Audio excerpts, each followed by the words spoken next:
Boa tarde. Estamos aqui no Boca de Cena, um dos espaços mais interessantes e fundamentais da cena baiana de teatro, das artes. Antes de mais nada, quero agradecer a Maurício Martins por ceder gentilmente esse ambiente para a gente fazer aqui essa nossa imersão, porque esse curso vai ser uma imersão. Não é? Eu trabalho na área de cenografia e a minha viagem, o meu percurso tem sido assim da direção do teatro para o cinema. Por isso eu dividi em 2 blocos essa nossa experiência, essa nossa jornada, e eu vou procurar pontuar o que a gente vai falando, as coisas que vão aparecendo, com algumas palavras que são muito importantes para mim durante esse percurso. Como eu não venho da academia e venho da prática, uma mistura aí da formação de arquitetura com cenografia, com figurino, ou seja, uma mistura de construção da cena para viver, como da cena também do palco, eu procurei centrar essa oficina nessa experiência. Mas eu vou tentar pensar algumas palavras e alguns conceitos que foram dando norte para esse trabalho. A primeira palavra delas, que vai aparecer agora aqui, é teatralidade. Aliás, a gente está aqui num lugar que chama Boca de Cena. O que é a cena? Tem um livro que está aqui, que é um livro muito importante para mim, na minha jornada. Eu não vou tirar essa capinha dele aqui não, porque dá um trabalho danado fazer isso. Mas esse livro é O Espaço Vazio, do Peter Brook. É fundamental esse livro para quem trabalha com a linguagem teatral, artes cênicas, arquitetura e artes plásticas também. Logo no início do livro, Peter Brook diz o seguinte: me dê um cenário vazio, desprovido de tudo, que a gente vai chamar de cenário nu. Uma pessoa caminha sobre esse cenário e outra observa. Vou desenhar, fazer um croquisinho aqui para ver se eu ilustro melhor. Ele fala o seguinte, ó: eu tenho um cenário nu.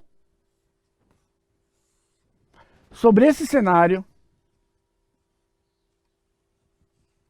uma pessoa caminha. Vou botar aqui uma sombra. Até aí eu não tenho nada de especial. Mas tem outra pessoa aqui que observa essa ação. O Peter Brook diz o seguinte: isso é tudo que a gente precisa para ter uma ação teatral. Olha que definição bacana. A cenografia é a ação, a técnica e a arte de pensar e projetar essa cena. Agora, o que é interessante aí, nessa definição do Peter Brook, é que a teatralidade é a energia que contamina essa cena toda. E a teatralidade, ela é uma energia carregada de algo que é muito caro para o olhar do ser humano, que é o ser voyeur. Ou seja, a gente pode dizer que a energia teatral é carregada do desejo de bisbilhotar a vida alheia. Isso pode acontecer aqui, num lugar como esse, fechado, pode acontecer numa rua, pode acontecer numa cena urbana, onde uma pessoa vê um happening, uma performance, por exemplo, ou dentro de um edifício feito para isso, que é um edifício teatral. Mas o que é importante é definir aí que essa ação, que é carregada de teatralidade, ela é específica de uma atividade humana. Por que é importante pensar isso? Porque você pode dizer que, e a arquitetura?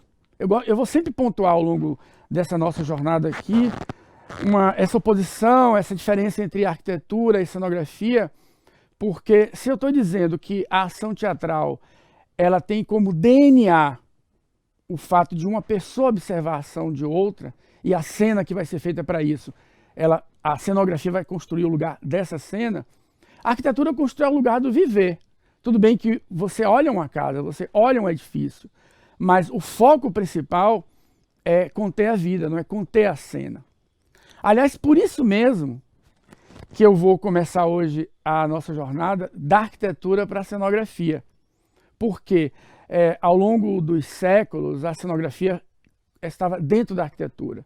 do teatro grego, passando pelo barroco, ela foi evoluindo, foi buscando ter autonomia. E essa autonomia como linguagem, ela acontece principalmente na transição do século XIX para o século XX, com os trabalhos de Adolf Appia e Edvard Grieg. A partir daí, começa a acontecer o contrário. A cenografia começa a contaminar a arquitetura. E alguns signos hoje, que são utilizados pelas cenógrafas e cenógrafos, eles estão também na arquitetura, como também no cinema. Eu vou mostrar agora a obra de um arquiteto, o Francis Quéré, um arquiteto africano, para a gente caminhar na direção da segunda palavra desse curso, que é a palavra... Vocês vão ouvir a palavra daqui a pouco.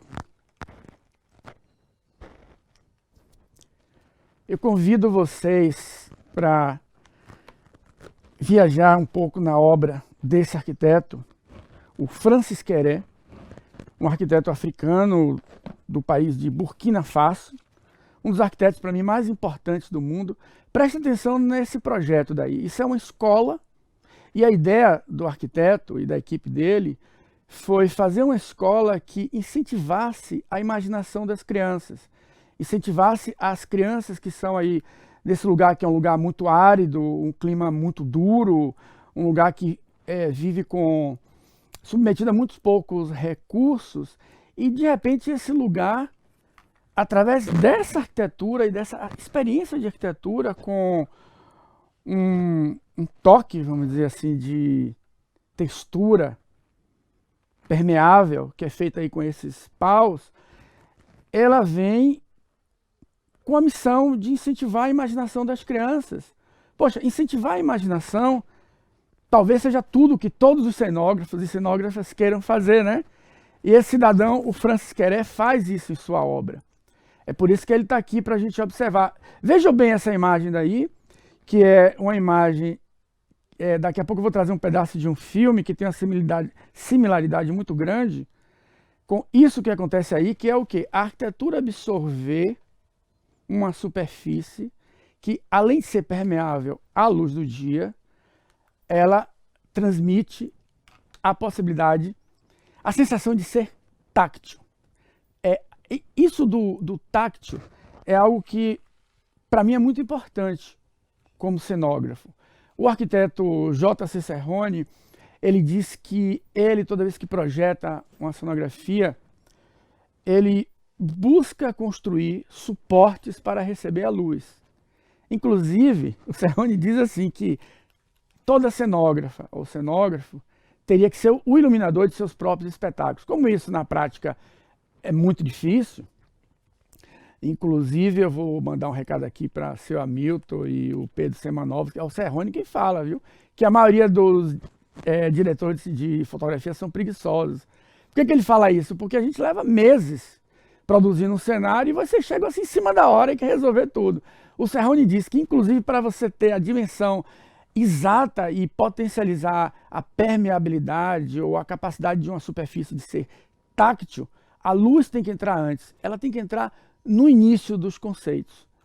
E eu trouxe uma experiência aqui de arquitetura da África e vou trazer para vocês aqui uma outra experiência que também traz uma arquitetura que é quase táctil, dessa vez da cidade de Juazeiro, interior da Bahia. O arquiteto e a arquiteta que projetaram essa praça são do escritório 743, Nael Ban e eu próprio, Moacir Gramacho. A ideia da praça foi simplesmente criar uma sombra, criar um cesto, como se fosse um cesto que cobrisse uma esquina essa na cidade de Juazeiro, que chega a ter aí uma média de temperatura durante um dia que se aproxima muito aos 41, 42 graus. Assim, essa é uma experiência que inclusive gerou para a gente um prêmio internacional de arquitetura na Bienal Internacional de Arquitetura de Lisboa de 2006, um prêmio muito importante para a gente. E nesse momento a gente estava experimentando com os materiais, e assim eu gosto de dizer que é um projeto de arquitetura, onde a arquitetura, nesse caso, flerta com uma solução cenográfica.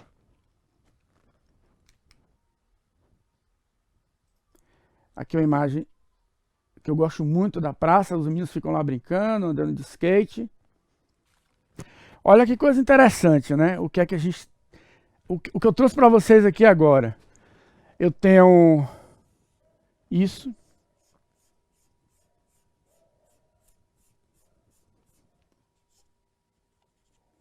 Ou seja, eu tenho linhas que criam a tensão espacial, mas que criam sombra. Eu tenho linhas que criam uma textura e que criam também sombra, no caso da Praça Turca, lá em Juazeiro. E agora eu vou mostrar para vocês um pedacinho de um filme, o filme Cães, que foi dirigido por mim, por Adler Kibe, cuja cenografia e direção de arte é de Carol Tanajura e Raquel Rocha. Eu vou mostrar o filme depois, vocês vão entender porque eu estou mostrando esse pedacinho desse filme e a gente vai comentar sobre ele.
Sabia, Inácio.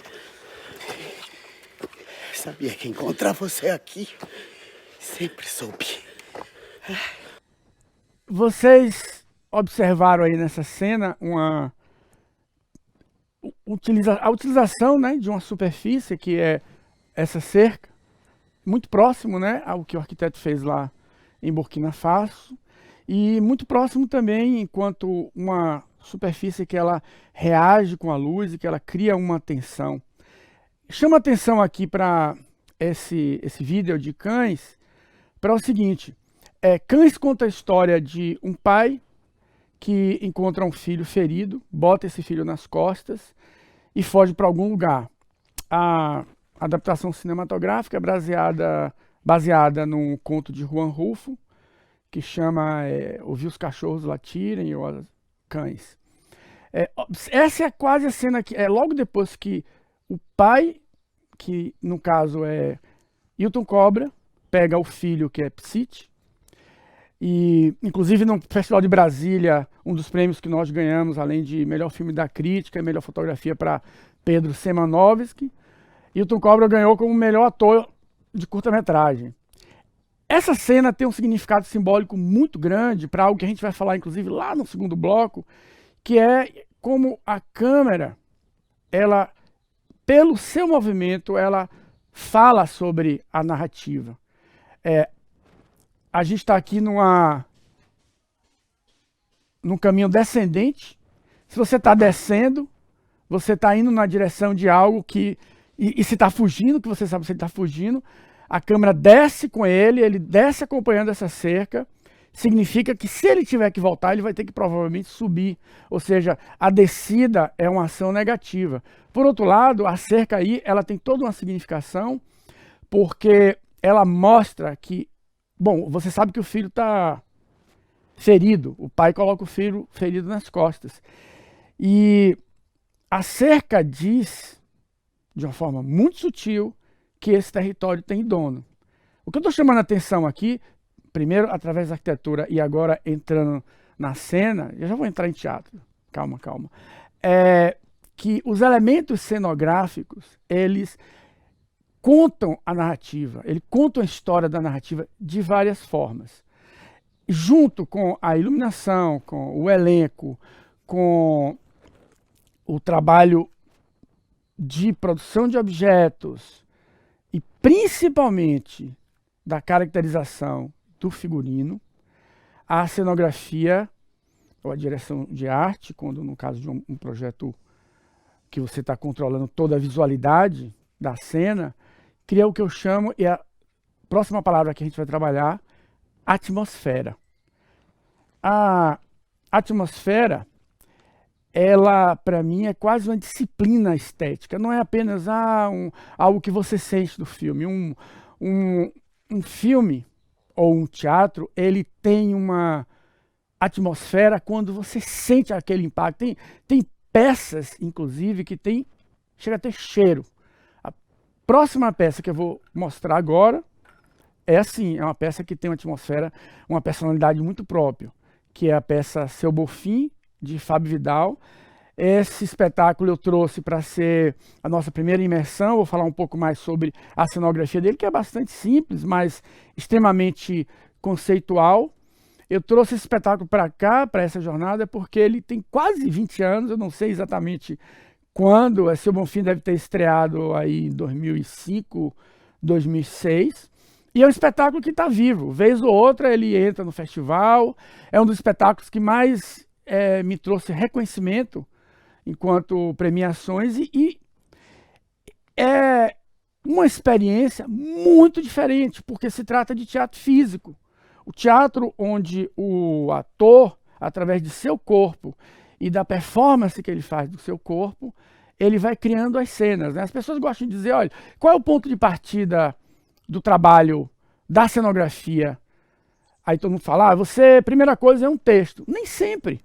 Nesse caso, a peça é uma adaptação da Terceira Margem do Rio, um conto de Guimarães Rosa, mas o que eu fiz foi levar meses e meses indo para a casa de Fábio Vidal.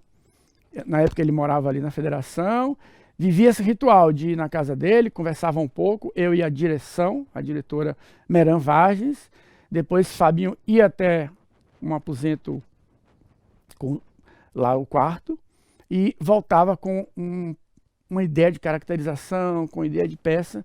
A gente via aquilo e aí levava horas e horas conversando, buscando a cena. Então, esse trabalho é um trabalho de lapidação, onde a cenografia ela entra num processo colaborativo. É muito diferente de você ter um texto e fazer uma proposta a partir de um texto.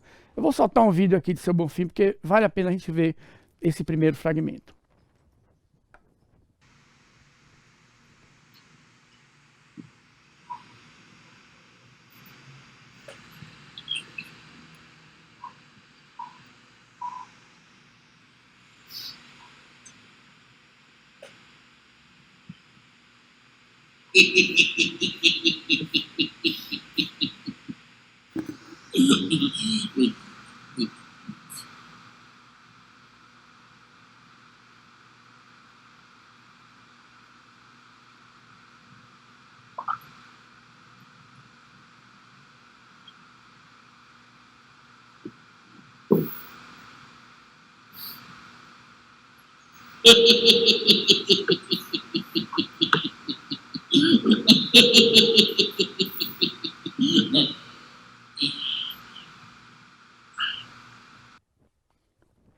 Vocês viram esse pedacinho incrível, né? O que Vidal faz.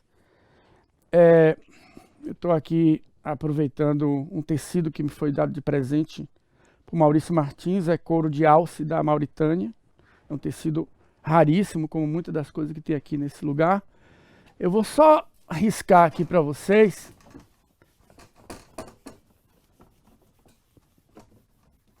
O que é o cenário de Seu Bonfim.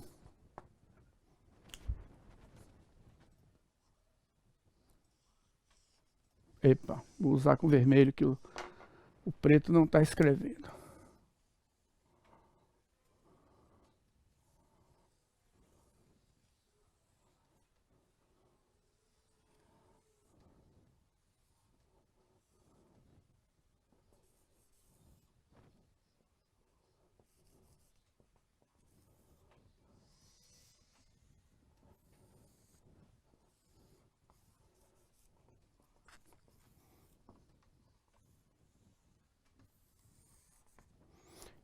Essas dimensões variam muito a depender do espaço. É um monólogo, né? Então você tem que pensar o cenário de um monólogo de uma forma que ele possa viajar, que seja prático e tal.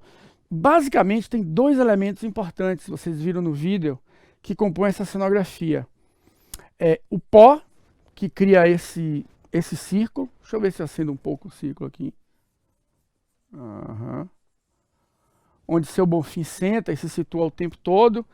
E todo o revestimento do piso, e que cria aqui essas entradas quando é possível, que é de lona de caminhão.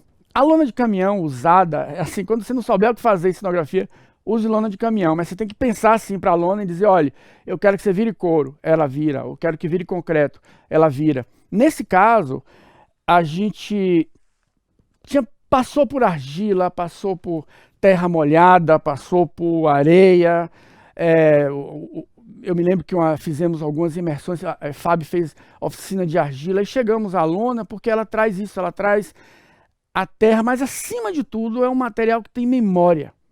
Uma lona de caminhão, ela registra aí naquele GPS invisível dela milhares e milhares de quilômetros, né, do território brasileiro.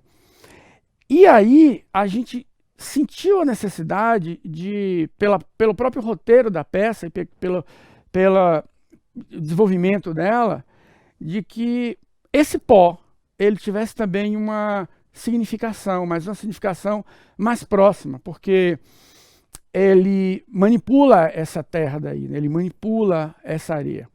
Antes de dizer o que é esse pó, eu vou falar que no século XX existiu uma grande, do meio para o final do século XX, uma crise muito grande das representações, né? E uma forma de teatro, que é o teatro físico, mais ou menos onde eu acho que se encaixa esse trabalho, na minha opinião, de Fábio Vidal, ele é um esforço gigante, um esforço monumental para responder a essas contradições, né? Do que é a encenação. Como eu disse antes, projetar o cenário de uma peça de teatro físico é como você entrar num laboratório, sabe? E foi isso que aconteceu com o seu Bonfim. Tem um outro elemento da cenografia que eu quero chamar a atenção aqui, que é muito importante. Assim, esse trabalho daí é um trabalho de construir uma espacialidade, que foi feito, na verdade, a gente chegou a um lugar vazio, que contempla esse círculo, porque se você prestar atenção, quando ele abre ali as muletas, ele lembra um pouco um relógio, né? O passar do tempo. Esse conto de Guimarães Rosa, ele fala muito da espera, do tempo. No próximo vídeo que eu mostrar aqui, essa coisa do tempo vai estar mais evidente, e a importância, que eu quero chamar a atenção para a próxima imagem, é sobre a importância de você pensar dentro da cenografia os objetos de cena de forma que ele não seja apenas, e aí metaforicamente, uma muleta, mas que essa muleta possa virar outras coisas, né? Isso só se consegue na lapidação, na construção da cena, né? E você vê ensaios, e desenhando, e experimentando. Vamos soltar o próximo vídeo aí. Eu tô aqui esperando o seu advento. Eu também de você, não. Deus nosso Pai, que toda muito. Perceberam, né, a história da cruz, como ele transforma, como a cruz é feita na cena. É engraçado porque essa é uma das cenas que a gente pesquisou muito como fazer, né? Passou pela ideia de ter um objeto de cena, e depois ele tinha que colocar na sacola, porque ele chega andando, chega nesse ponto, depois ele vai embora. A solução veio, claro, de Fábio Vidal e da gente ir desenhando ao longo do percurso dele, assim, do processo de laboratório, todos os objetos dentro da cena, né? Esse pó que levanta é muito importante. A gente levou muito tempo, eu testei com areia fina, mas aí tem a coisa, poxa, ele vai viajar para outro lugar, tem que produzir essa areia e tal.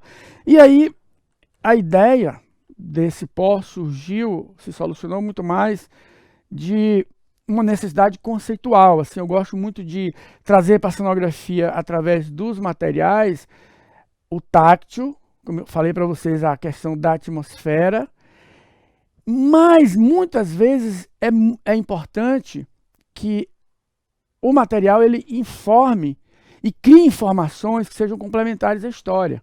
Nesse caso daí, o pó é farinha de mandioca. O que é que isso traz para essa história? Traz todo o conhecimento da economia sertaneja. Um dia lendo o Guimarães Rosa e depois vendo o Fábio ensaio, eu disse, caramba, ele tem que estar sobre o pó, porque é importante o pó, vocês vão ver no último vídeo que eu vou mostrar agora dessa peça, porque é através do pó que ele traz a metáfora do rio, do tempo passando, que é uma metáfora que acontece mesmo, quando você pega uma areia e levanta, ela vira tempo. Passa o vídeo aí da farinha caindo, por favor. Bem curtido, bem destino, bem fundo, igual rio, o rio,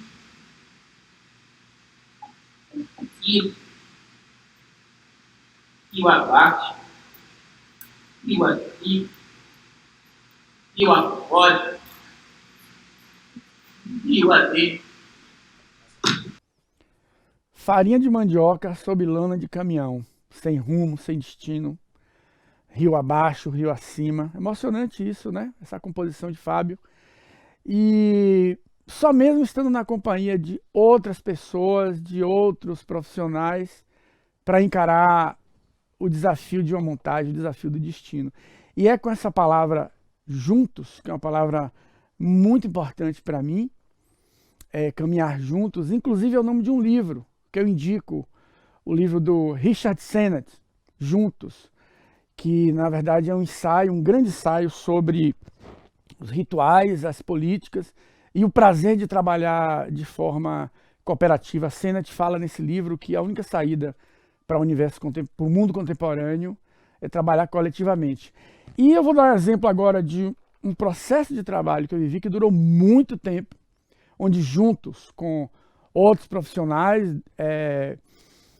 eu fiz o que para mim foi um dos espetáculos mais importantes de minha jornada, nesse caso na área de dança. Vamos lá, meu amigo Matheus, solte aí o slide. CO2, 5 sentidos e um pouco de miragem. Esse espetáculo teve a direção de Cristina Castro, que é diretora, querida amiga da companhia Vila Dança. Teve a parceria importantíssima, fazendo a trilha sonora, o Jarbas Bittencourt. E a pessoa que para mim foi mais importante na definição da visualidade desse espetáculo, Valmir Ferreira, iluminador. Ô, Matheus, volte aí pro geral, chega aí que eu quero mostrar aqui um croquis que eu fiz aí no intervalo. Antes de mostrar as fotos do espetáculo, eu queria um pouco falar desse processo. O processo de trabalho de Cristina Castro é um processo de investigação, né? Ela, com a equipe dela, fez vários laboratórios, estava trabalhando com temas relativos ao cotidiano, ao urbano, e com alguns parâmetros que ela ia me passando. Então, durante muitos meses, eu apenas acompanhava os ensaios lá no Teatro Vila Velha, e conversava muito com ela, a gente pesquisou muito, teve até, eu me lembro que ela fez um laboratório de cerâmica, ela estava trabalhando, porque eu lembro que tinha um fio condutor, era a questão de dentro e fora, e a questão de jogos, dentro, fora, jogos, isso ficou em minha cabeça durante muito tempo, e o tempo passando, laboratório acontecendo, e um dia eu vi que eu disse, gente, tem que sair uma proposta, e não saía, porque o que ela estava fazendo era muito rico, era muito lindo, eu não conseguia imaginar uma cenografia que entrasse, que casasse ali, e que fosse algo rígido, que fosse algo material, que fosse algo que não dialogasse com os movimentos que estavam acontecendo ali, que ela estava criando com os bailarinos intérpretes e as bailarinas intérpretes dela. Aí já na crise, foi ficando perto da época que a gente tinha que estrear, um dia eu fiquei com essa história de dentro, de fora, eu passando ali na Magalhães Neto, por ali, estava de noite, tinha saído do Vila, estava indo para casa, eu vi um pessoal jogando bola dentro de uma quadra, e a quadra estava toda em volta numa rede de segurança, E exatamente no momento que a bola bateu, a rede sacudiu. E aí eu pensei, caramba, e se a gente fizesse isso? Que esse croquis que está aqui, ó. Esse corte é exatamente o que foi proposto para o Vila Dança. Um cubo de 6 metros por 6 metros de aresta. Esse cubo fica levantado do chão 60 centímetros para os bailarinos poderem entrar, poderem sair. Ele fica tensionado, ele é feito de rede de segurança, a mesma rede que a gente usa nos prédios. É um grande colaborador nesse processo foi Fritz Gutmann. Depois eu vou mostrar ali, falar um pouco mais dessa parte técnica. Mas o que foi interessante é que assim, essa ideia ela veio já pronta. Essa ideia da rede foi um choque, porque o que é que a gente estava propondo aí, que um palco que tinha um plano, ele agora passa a ter 8 lados, né? Eu tenho as arestas internas e essa aresta daqui. Então, como ele é translúcido, porque ele é permeável, os bailarinos podiam subir nessa rede, dançavam a 6 metros do chão, e eu tinha o dentro e o fora, e a ideia de cubo, esse cubo mágico, você penetra, reforça a ideia de jogo. Vou mostrar os slides aqui agora, para a gente viajar um pouquinho com o espetáculo. A trilha sonora dele era uma das coisas mais lindas que eu já ouvi. Aliás, tive sempre é um luxo trabalhar com Jarbas Bittencourt.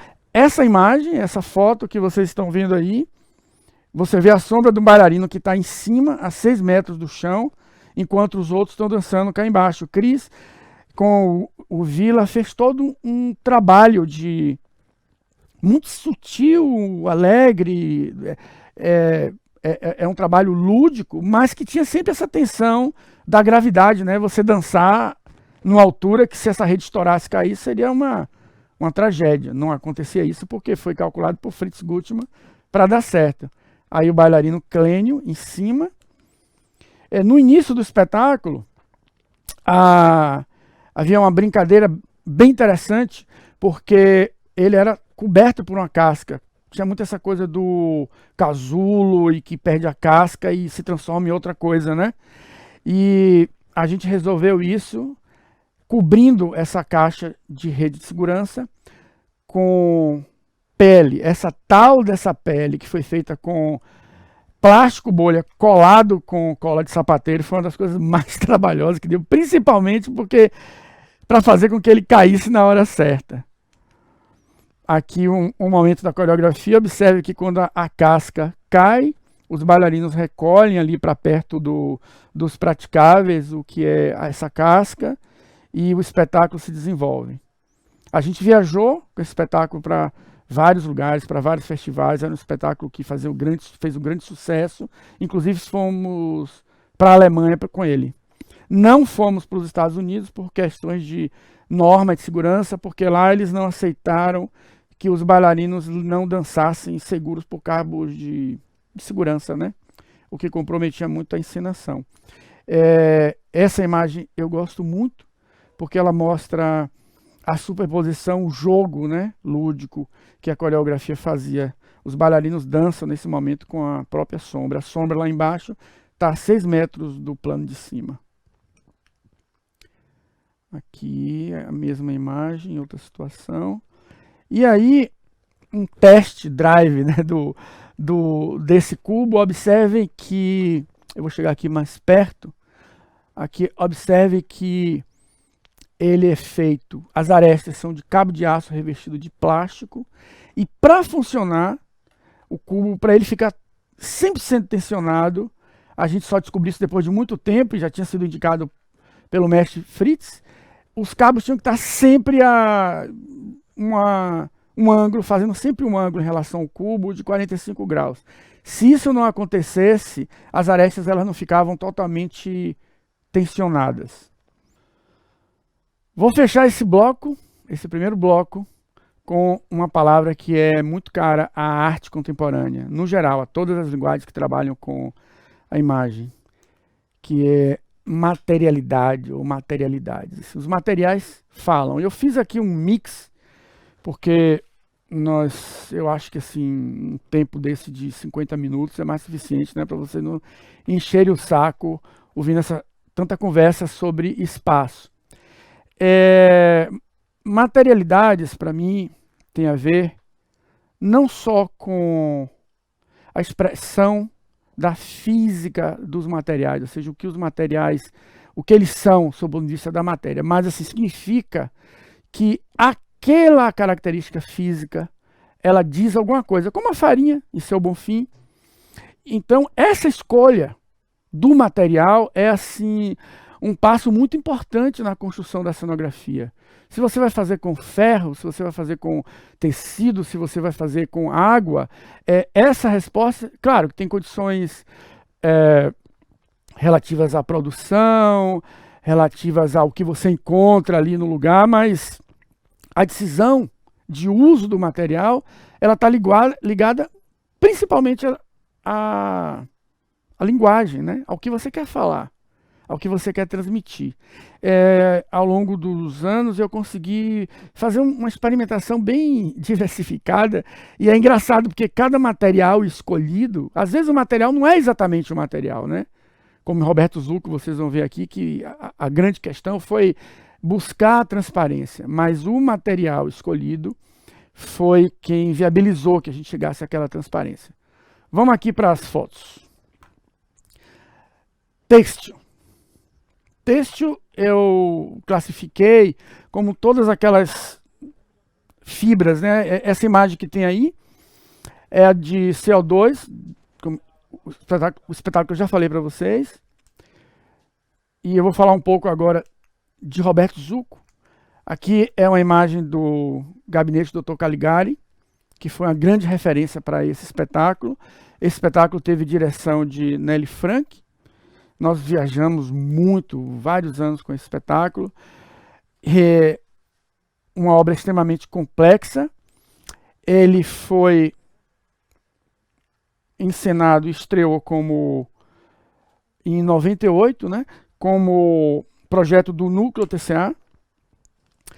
E foi um grande laboratório de investigação, porque eu gosto de chamar de verde vírus, porque o grande desafio desse espetáculo foi desenhar naquele momento uma cidade, trazer para a cena uma cidade que fosse uma cidade contemporânea, que expressasse o contemporâneo, mas que ao mesmo tempo tivesse algo de futuro, porque a história de Roberto Zucco, que é o do Bernard-Marie Coutts, é a história de um psicopata que foge de uma prisão e sai cometendo todo tipo de crime, e esse percurso dele revela a solidão humana, através exatamente do percurso dele por essa cidade. Então, nós intuímos que a gente precisava ter uma cenografia que permitisse esse jogo que existe nas cidades, assim, que é a oposição entre aquilo que é sólido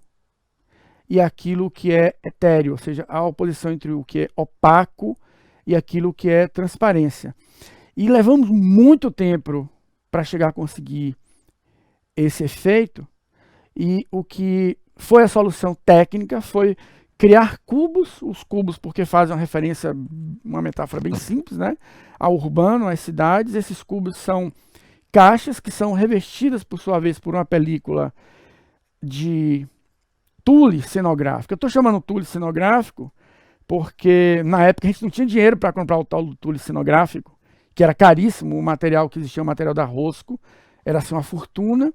E aí a gente fez todo tipo de teste e descobrimos um forro de cortina, me lembro que da marca Rendatex, que é vendido na Baixa dos Sapateiros, e que dava o efeito que a gente queria. Aqui é uma imagem do espetáculo. Eu assino a cenografia e o figurino. Ele tem um jogo o tempo todo de opacidade e transparência. Quando a gente ilumina pela frente, a gente tem uma situação como essa que vocês estão vendo aí. Os cubos ficam opacos e viram monolíticos, sólidos. Essa é a porta que dá acesso à cidade, onde Roberto Zucco está ali, ele dialoga com essa porta, depois eu vou falar mais dela. Aqui a gente tem o efeito que dava, que era muito importante, e que acontecia da seguinte forma: quando o personagem que está lá dentro do cubo, ela é iluminada de dentro para fora, quando a luz incidia sobre o corpo do ator, ele acendia. Então dava um efeito assim fantasmagórico, e em segundos a gente conseguia fazer essa alternância transparência, opaco. A gente utilizou também projeção, que na época não existia o video mapping, né? Então a gente usava slide recortado. Aqui a cena da cadeia, onde lá em cima Lúcio Tancredi faz xixi num balde. Aqui uma cena do cabaré, vocês veem que no fundo tem lá a transparência que mostra interno e externo. Aqui a cena final, onde o Roberto Zucco, essa porta ela gira, e no final ele sobe e a porta joga ele some no ar. Na verdade, a solução que foi dada depois de meses de trabalho, junto com inclusive o ator Vidotto Áquila, que faz uma performance impressionante aí nesse espetáculo, foi a gente construir uma rede de segurança no fundo, e a porta gira, ela girava mesmo com uma força tão grande, Vidotto se soltava e caía na rede. Era impressionante isso. Esse é um croquis da estrutura. O que eu quero chamar a atenção desse projeto, do desafio técnico dele, aqui a planta.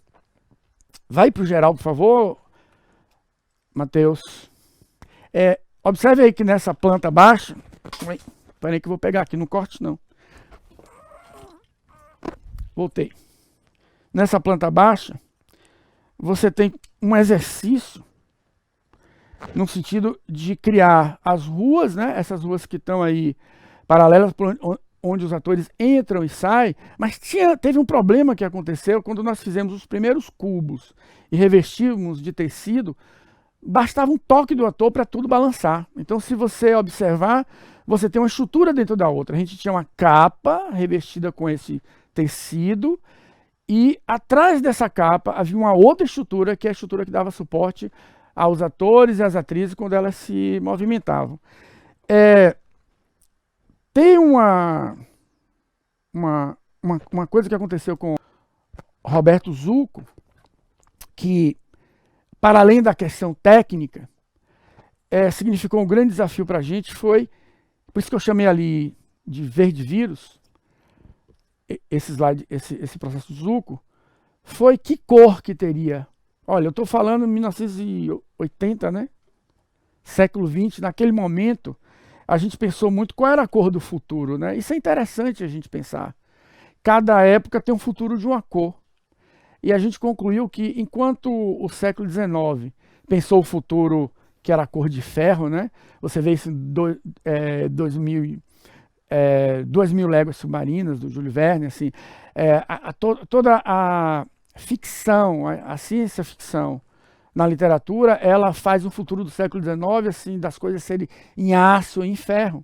Já do meio para o final do século XX, a gente já percebe que o futuro é o cruzamento da biologia com o corpo humano. Assim, as máquinas, elas são orgânicas, elas não têm mais peso, né?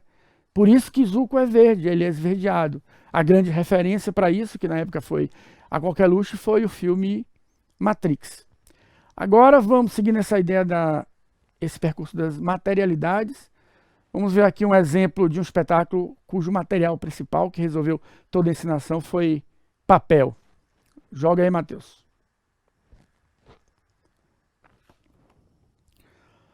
Muitas vezes a gente leva meses sem ter claramente o que é que vai ser a solução de uma encenação.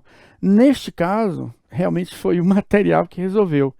Um dia, o diretor Fernando Guerreiro, com quem eu fiz várias parcerias, cada uma mais incrível do que a outra, me propôs um desafio incrível, que foi fazer uma adaptação do texto de Ben Jonson, Volpone, para a sala do coro do Teatro Castro Alves. A peça de Ben Jonson, ela é contemporânea a Shakespeare, e é uma farsa onde conta a história de um homem muito rico que se disfarça de mendigo para conseguir doações e assim dar o golpe nas pessoas das cidades por onde ele passava. E eu precisava de um gancho no material, na materialidade, para dialogar com essa ideia do fake, do embuste, da mentira. E a solução que a gente conseguiu foi... primeiro que a peça é uma peça barroca, tudo é muito farsesco. Aí nessa imagem, por exemplo, você vê o trabalho todo que foi feito de peruca, de tecido, de estamparia. Eu usei muita estampa. Vou avançar só aqui, depois eu volto para essas fotos. Aqui, essa imagem da maquete. Eu fiz primeiro a proposta, eu não tenho a imagem da maquete original, mas propus a Fernando Guerreiro que a gente utilizasse Xerox colorida. Na época não tinha, era muito caro fazer grandes plotagens e nada mais fake do que Xerox, né? Ele achou genial, só que a primeira proposta, eu fiz uma maquete onde nós tínhamos biombos que deslizavam. Ele olhou e disse, a ideia do papel é bacana. E Guerreiro é uma figura que eu adoro porque ele é muito sincero. Como diria Volpone, a sinceridade dele dói. Então, ele disse, olha, esse projeto aí que você fez é bacana, agora pegue ele, rasgue e me mostre. Ele falou ironicamente. Eu fiquei com tanta raiva. Na época tive a honra de ter a colaboração como assistente de direção de cenografia, né, de Renata Mota, e ela tinha tido um trabalho enorme para fazer a maquete. E aí a gente, com raiva, rasgamos a maquete toda, e essa imagem que vocês estão vendo aí é a imagem que nós apresentamos para ele. Aí ele, demorou, tá ótimo. E assim foi feito o espetáculo. Observem que os pedaços de papel são aplicados em um pedaço de poliuretano expandido, e parede e teto eram revestidos com xerox, todas de estampas da época. Essas estampas eram versões assim de tecidos venezianos, uns barrocos, outros renascentistas, deformados, e isso aplicava sobre a pele do elenco e sobre as paredes. Aí a gente tem Frank Menezes com um pássaro fake lá em cima. É uma peça que a gente também viajou o Brasil inteiro com ela, uma comédia de extremo sucesso. Observem aqui nessa imagem, deixa eu ver aqui no fundo, você tem a estrutura aparente, com a cama de Volpone, que era o centro da encenação. Ali eu tenho Frank Menezes e Fafá, com suas perucas, suas roupas, suas texturas. A ideia mesmo é que o corpo e a textura que está sobre o corpo se confundia com as texturas das paredes, que iam descascando ao longo do espetáculo e ao longo do tempo também. E aqui a gente pode observar a planta baixa. Observe que eu tenho aqui umas entradas e saídas. Eu tenho esses biomas. Isso aqui é um esquema geral, porque era impossível estruturar essa peça, né? É muito complicado estruturar ela, uma vez que com a montagem as coisas iam iam despedaçando. Então, isso era Volpone. Eu comecei essa jornada nossa com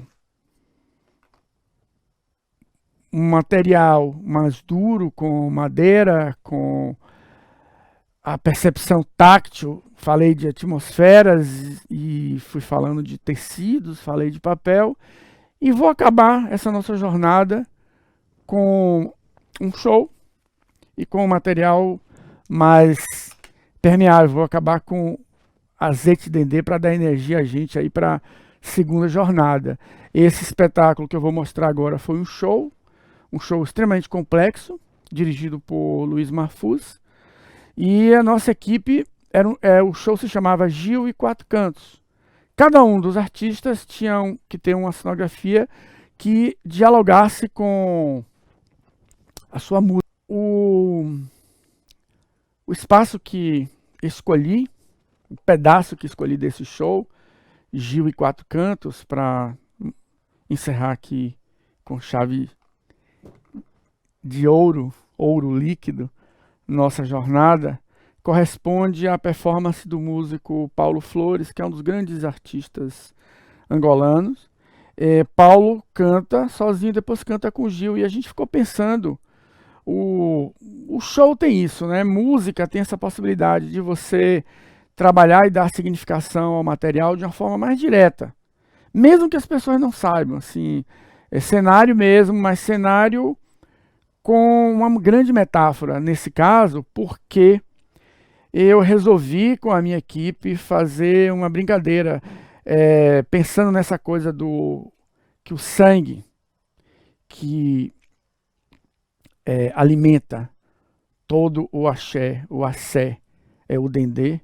Eu disse, poxa, então vamos fazer tubos de mangueira, dentro da qual a gente tenha fibra ótica, e essa fibra ilumine um líquido que passa por dentro das mangueiras, e esse líquido vai ser azeite de dendê.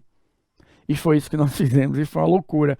O grande desafio técnico desse processo, e que até hoje, quando eu falo com a galera que trabalhou comigo, como Jay Correa, que é um grande cenotécnico, Jay, ele adora essa história, porque ele sofreu muito para poder fazer essas vedações. O que acontece? O azeite de dendê, ele é muito mais, ele é mais pesado e ele é mais fluido que a água. Então, não podia deixar cair uma gota de dendê no palco do Teatro Castro Alves, né? Nós compramos todas as latas de dendê que existiam na época na Feira de São Joaquim para encher essas mangueiras. Observe aí nessa foto, aqui, ó, essa mangueira já está sendo cheia.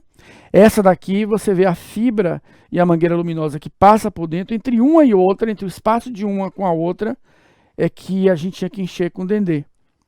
Aqui as mangueiras sendo instaladas lá no Teatro Castro Alves. Tivemos que forrar tudo com lona preta para não tingir o TCA com esse líquido sagrado. E aqui o aspecto final. Foi incrível, porque muita gente não sabia o que era. Quando o Gil passou, lá em um lado momento do ensaio, a gente falou assim, e o que é isso? A gente falou, olha, isso aí é dendê. Aí ele olhou assim ele olhou para mim, para a equipe, e disse, caramba, isso é incrível, isso é incrível. E essa exclamação dele foi o grande presente que a gente teve nessa montagem. Bem, gente, então é isso. Eu espero que essa jornada, através do espaço cenográfico e dos materiais, tenha sido pelo menos divertida para vocês. A gente, no segundo bloco, vai falar um pouco do impacto do audiovisual na cena, através do exemplo de duas experiências. Uma de um filme e outra de um pequeno curta. Obrigado. Vamos para adiante.